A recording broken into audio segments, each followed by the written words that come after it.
How did you get involved with this film? I had a pleading campaign, begging campaign over there at Warner Brothers, and they finally caved. So you didn't do the T.J. Miller way of auditioning with bears? I love that you brought that up. So they showed me, so here's the thing. I want the role very much. Yeah. I really much want to do this thing. And then I look at what TJ did. For the people who don't know, TJ auditioned with a live bear. He didn't audition beside the cage of the live bear. He auditioned in the cage with the live bear. And I got to hand it to the guy. That's like, that's what I want to say in capital letters is the exact opposite of mailing it in.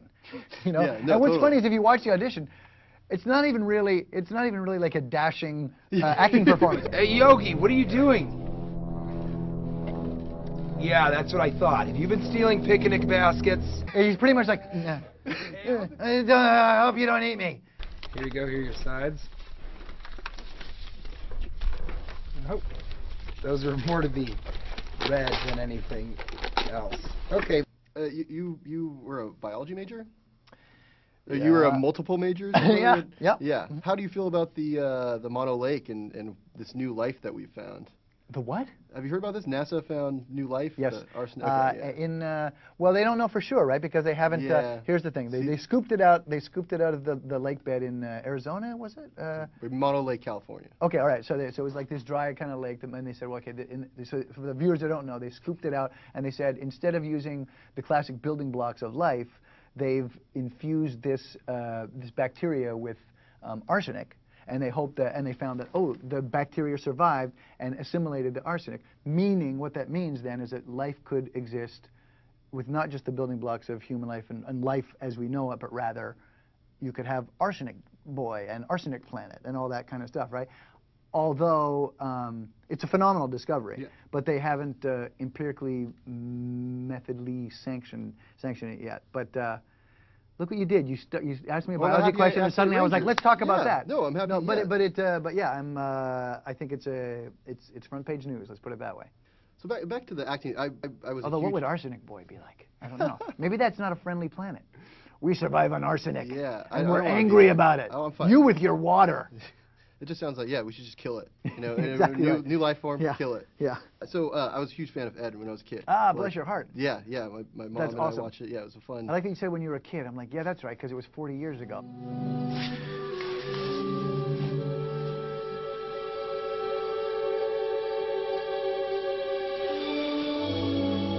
Yeah, I was wondering, like, just as an actor, like, what are some kind of key differences between like a film, like a movie, making a film and making a TV show? Well, the TV show, 1 foot box.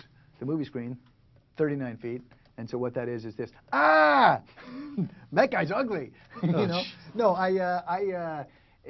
there's no difference in the making of it, really. Mm-hmm. No, I mean, not for me. You know, you're playing a character. You're trying to do it's the same thing as doing it or whatnot. You're just trying to do the character. But being involved in what was different was all this like new, 3D technology, totally. You know, and the CGI of it all, you know, and the fact that it is, you know, there's a multi-million-dollar, machinery behind it, you know, right. And so you can really you can create worlds with that kind of stuff, you know, and it was eye-opening. It was a thrill to be involved with it. And what did Eric bring to the set for you to, like, you know, I mean, yeah, obviously it's a fun movie. Eric Brevig would bring me an avocado sandwich every day. I had that written in my contract. Now, here's the thing, and in all seriousness, the guy, there's so much that you have to know and to be aware of as a director in a normal movie. Then when you're actually using live action, and then, you know, you're cutting edge technology for these animated figures, and to marry it all seamlessly, and then to be also on top of the actor beats in this thing, you know, like Dan's a little disappointed in this, you know, and then at the same time to be like, okay, and also we need to like flip the screen and do the thing and marry the, you know, like his technical wizardry is amazing, you know, his command of story is incredible. I think the fact that the movie kind of moves along at a nice pace is just, you know, hats off to him. It's not an easy undertaking, and all the while he seemed to know at every turn exactly what he's doing. He has a breadth of experience with the technical thing, but also the fact that he knows, you know, he can tell a simple and funny story. He doesn't let, you know, all that wizardry get in the way of it. It's quite an accomplishment, I think. I think he deserves like a huge amount of credit. if this movie does well, and if it does poorly. But you do your own directing, like you directed some episodes of Ed, and you just did a short film. Yeah. What's your experience being an actual director? Well, unlike Brevik, I'm a yeller. Okay. What do you think you're doing? That's so bad. Do it again and do it better. No, what I find as a director is like the more you do it, the more you realize that you don't know. You know, like, and it's true. It kind of keeps you, because I watch, for example, on this movie, I watch Brevik and the breadth of knowledge he has to have just for, you know,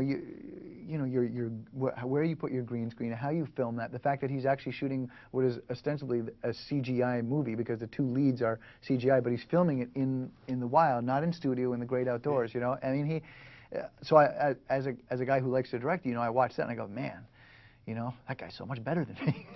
What are your future plans? Like, do you want to both acting and directing? Yeah, absolutely. I mean, it's so much fun to do that. You know, and like I say, you know, that idea that you get out there and you realize there's so much more to know. You know, with the acting and with the directing, it's like, yeah, why wouldn't I keep trying both? What's the most challenging part of this whole thing for you? Acting with Anna Faris.